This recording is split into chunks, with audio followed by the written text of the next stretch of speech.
Zee 24 तास एक पाऊल पुढे। ती म्हणजे जेलमधून निवडणूक लढवण्यावर बंदी घालण्यात आली आहे। सुप्रीम कोर्टाने या संदर्भात मोठा निर्णय दिलाय। 2 वर्षांपेक्षा जास्त दोषी आढळल्यास लोकप्रतिनिधींचं सदस्यत्व रद्द करण्यात येणार आहे। शिवाय खालच्या कोर्टाने दोषी ठरवल्यासही आमदार खासदारकी रद्द होणार आहे। सुप्रीम कोर्टाचा निर्णय आजपासून लागू होणार आहे। याविषयी अत्यंत महत्त्वाची बातमी आहे। ऐतिहासिक अशी बातमी, अर्थातच ऐतिहासिक असा सुप्रीम कोर्टाचा हा निर्णय।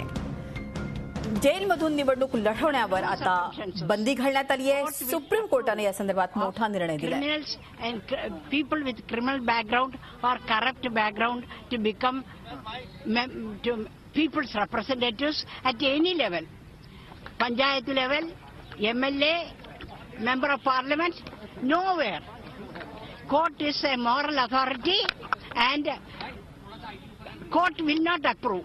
It will frown upon people without suitable nature and character occupying responsible positions without accountability. अतिशय ऐतिहासिक असा सुप्रीम कोर्टाचा निर्णय आणि अर्थातच या निर्णयावरती माहिती घेऊया आणि डिस्कशन करूया राजकीय विश्लेषक विश्वंभर चौधरी यांच्याशी। विश्वंभरजी, काय म्हणाल, काय वाटतं, या तुमची काय प्रतिक्रिया? आपण या निर्णयाचं स्वागत करता का? काय अभिप्रेत आहे कोर्टाला?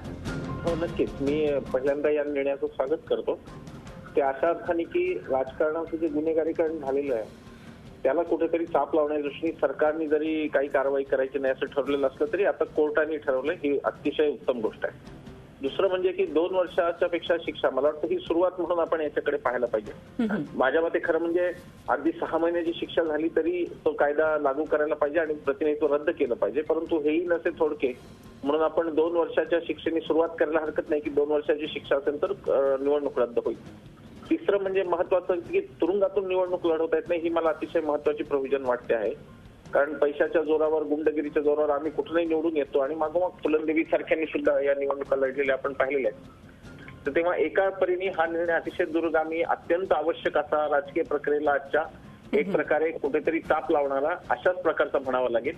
आणि यातून पुढे मला असं वाटतं की टांगती तलवार राहील, म्हणजे उदाहरणार्थ एखादा गुंड उमेदवार निवडून येण्याची क्षमता असली तरी पक्ष त्याला तिकीट देताना विचार करेल की याचं प्रतिनिधित्व उद्या रद्द झालं तर काय करायचं, आणि त्याचा थेट फायदा हा सगळ्याच पक्षातल्या चांगल्या लोकांना होईल असं मला वाटतं। अगदी खरं, आणि त्या दृष्टीने याचं स्वागत केलं पाहिजे। निश्चित। धन्यवाद विश्वंभरजी आमच्याशी बोलल्याबद्दल। राजकीय विश्लेषक विश्वंभर चौधरी आपल्या बरोबर होते।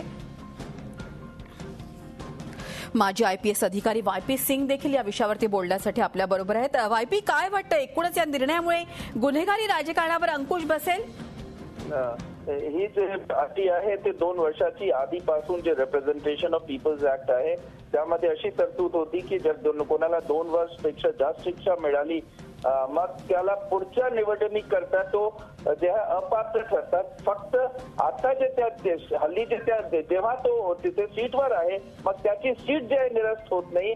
आता सुप्रीम कोर्टाने एक पाऊल पुढे याच्या इंटरप्रिटेशन दिलेलं आहे की पुढच्याही निवडणूक नव्हे पण आता जे तुमची सीट आहे ती पण जे आहे निरस्त होणार। म्हणून मला असं वाटते की हा एक मोठा पाऊल आहे आणि अनेक MLAs आणि MP ज्यांच्या विरोधात खटला चालू झालेला आहे त्यांच्यावर एक चांगला त्यांची पोझिशनवर एक वाईट परिणाम पडणार, परंतु भ्रष्ट लोक याच्यातून निष्कासित होणार आणि चांगल्या लोकांना चांगली संधी मिळतील।